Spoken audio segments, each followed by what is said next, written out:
যার যোগ্যতা যতটুকু কম তার অপমান করার ক্ষমতা ততটুকুই বেশি। আপনি যদি তার জন্য আপনার গায়ের চামড়া ছিঁড়েও জুতো বানিয়ে নেন, সে আপনাকে কখনো সম্মান করবে না। আপনার কাছে হয়তো মনে হচ্ছে যে হয়তো আপনি নিজে কোনো ভুল করছেন, কারণ আপনি নিজে তো ভালো মানুষ, এই জন্য আপনার কাছে মনে হচ্ছে যে আপনি ভুল করছেন। কিন্তু দিন শেষে সেই মানুষটাই আপনাকে অবজ্ঞা করছে। সেই মানুষটার অবজ্ঞাকে আপনি প্রশ্রয় না দিয়ে নিজের মানসিক স্বাস্থ্যকে আগে আপনি সম্মান করার চেষ্টা করুন। নিজেকে নিজে আগে মূল্যায়ন করুন, তারপরে তো অন্য আপনাকে মূল্যায়ন করবে। অন্যের সাথে আপনি যতই সামঞ্জস্যতা রেখে সমন্বয় করার চলার চেষ্টা করেন না কেন, সেই অন্য মানুষটা কিন্তু আপনাকে সেই সম্মানের জায়গাতে কখনো নিয়ে যাবে।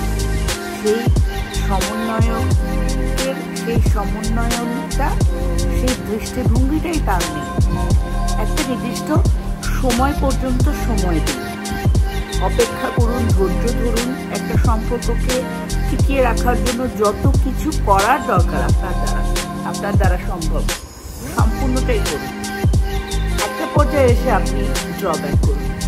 সব কিছুর একটা শেষ আছে, সব কিছুর একটা লিমিট আছে। আজকে যে সে মানুষটা আপনাকে দিনের পর দিন মানসিক যন্ত্রণা কষ্ট দিচ্ছে, সেই কষ্টেরও একটা শেষ আছে।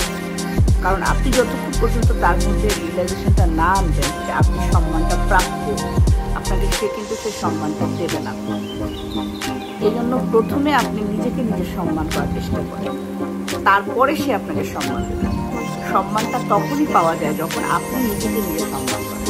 আপনি যদি নিজেকেই নিজে ভালো না বাসেন, নিজেকে নিজেই সম্মানটা না দেবেন, তাহলে অন্য মানুষটার কি ক্ষমতা আছে আপনাকে সম্মান করার, কি যোগ্যতা আছে আপনাকে সম্মান করার?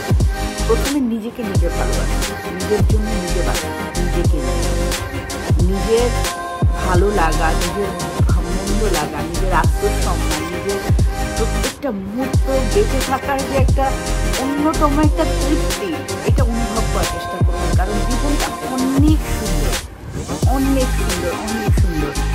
এই যে আমরা যে অক্সিজেন নিচ্ছি, আমরা যে কার্বন ডাইঅক্সাইড ছাড়ছি, এই যে বাতাস, অনুভূতি, মানে যেই জিনিসগুলো আমরা ম্যাটেরিয়ালিস্টিক ভাবে দুই চোখে দেখতে পাই না, সেই জিনিসগুলো কিন্তু আসলে অনেক সুন্দর। আপনি যদি আপনার জীবনটাকে পজিটিভলি, নিজের জীবনটাকে নিজের মতো করে সুন্দর করে গড়ে তোলার চেষ্টা করেন না, দেখবেন আপনি পৃথিবীর সব সুখ পেয়ে গেছেন। এই জন্য সবার আগে প্রথমে যেটা প্রয়োজন সেটা হচ্ছে নিজেকে ভালোবাসা। নিজেকে ভালোবাসুন, নিজেকে ভালো রাখার চেষ্টা করুন, আত্মসম্মান বোধ নিজের মধ্যে নিজে তৈরি করুন। দেখবেন অন্য মানুষটা আপনাকে সম্মান করতে, ভালোবাসতে, আপনি যার কাছে যেটা চাচ্ছেন আপনাকে সেটা দিতে সে বাধ্য। খুব ভালো থাকবেন।